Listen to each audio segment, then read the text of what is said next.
The number of Americans who have mistakes on their credit reports is staggering. A 60 Minutes report exposed that most people cannot even correct the problems. CBS 2's Christine Sloan follows up.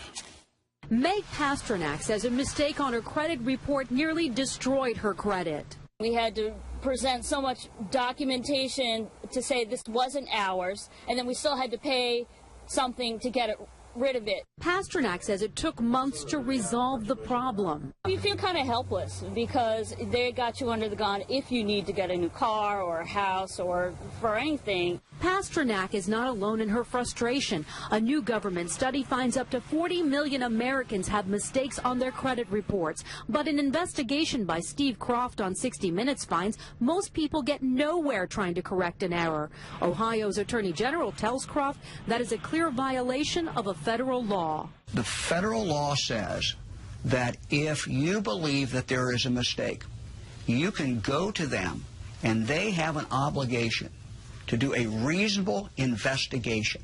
They're not doing a reasonable investigation. End result, if we're successful, is a deletion of that record from your credit report. The credit pros in Newark help people fight agencies like TransUnion and Experian. All the information they receive from a customer, they translate it into a code. They don't forward the letter and the proof of payment to the creditor. They just forward the 3-digit code. So the best way to protect yourself? Go directly to the creditor rather than going to the credit bureau themselves. Another good habit to get into, check your credit report periodically to make sure there are no changes.